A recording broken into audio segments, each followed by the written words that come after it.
Good afternoon, my Real News Media TV family. Welcome back to the channel for another news update. And in the news this afternoon, more than 1,000 murders recorded so far this year. The latest crime statistics show that the country will again end the year with more than 1,000 murders. Some 1,011 murders have been recorded so far this year, but this is 244 less than the number of homicides recorded for the corresponding period last year.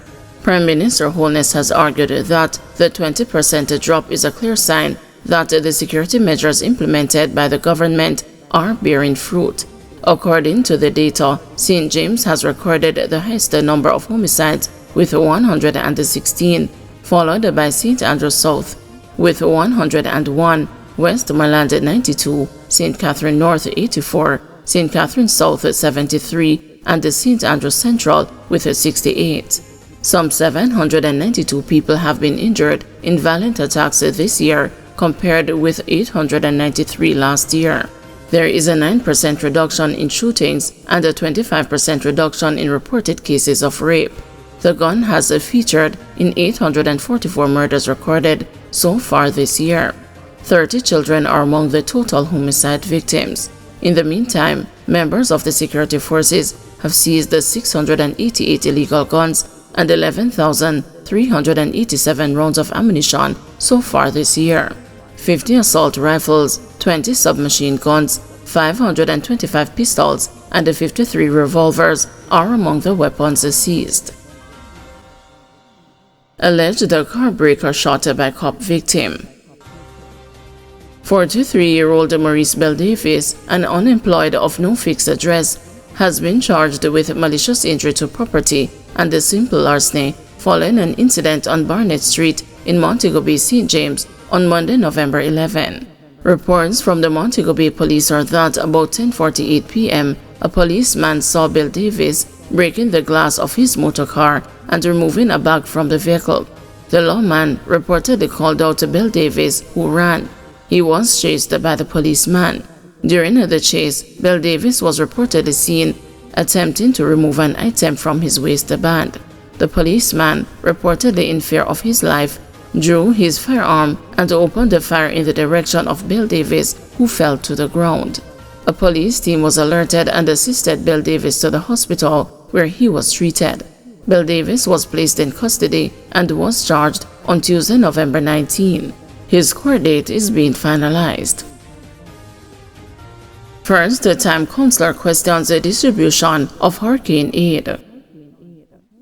Arthur Colley, the counselor for the Negril Division in the Westmoreland Municipal Corporation, is not pleased with the way aid is being distributed to persons in his division who were impacted by Hurricane Beryl. According to Colley, it appears the individuals who suffered major losses are being bypassed for persons who suffered minimal impact. According to Colley, some of the persons who are still reeling from the damage caused by the hurricane were further impacted by the recent flood rains caused by Tropical Storm Raphael, making appropriate aid distribution even more urgent.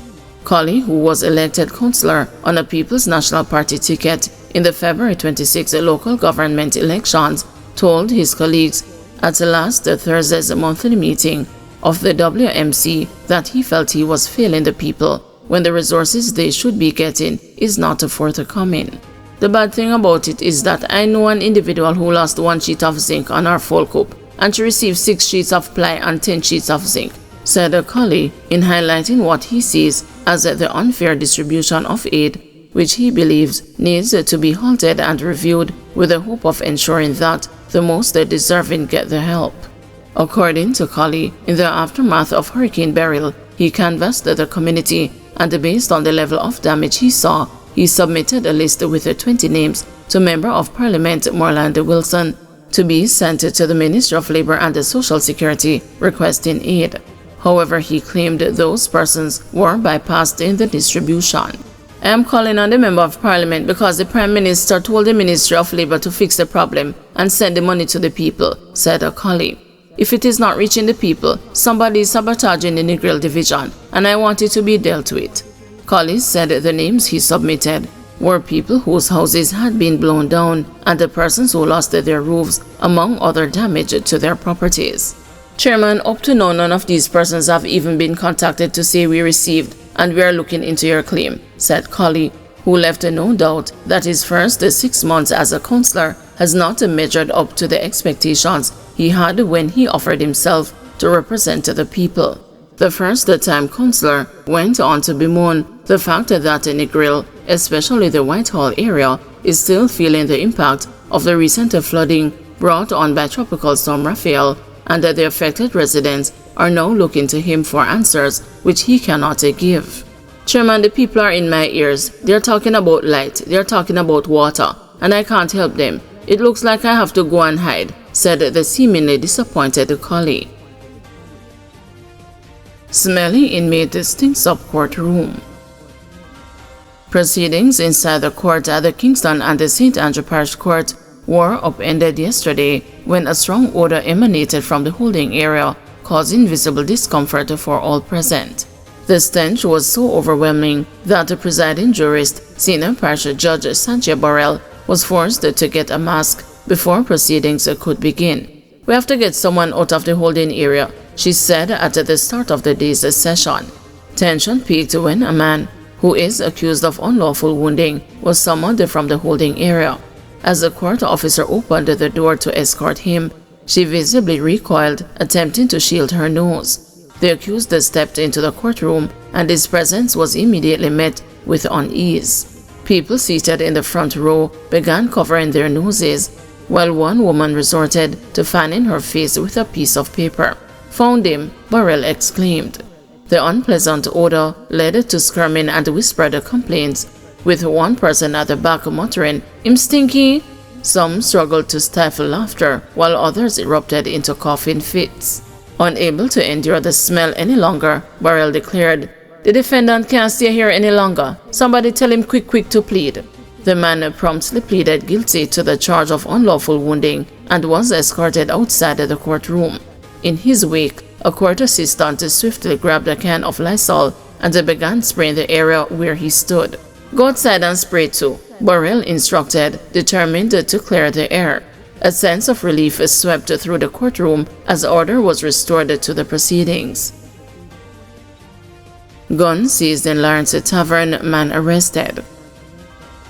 A St. Andrew man is in police custody in connection with the seizure of an illegal gun in the parish on Wednesday afternoon. The man is held on suspicion of possession of a prohibited weapon and unauthorized possession of ammunition. About 1 p.m., a police party searched the premises in Hamburg Lane, Lawrence Tavern, and reportedly seized a SAR 9mm pistol affixed with a magazine containing 14 rounds of cartridges. The Constant Spring Criminal Investigations Branch has launched a probe into the matter. Guys, thank you for watching. See you this evening at 6 p.m. for another news update.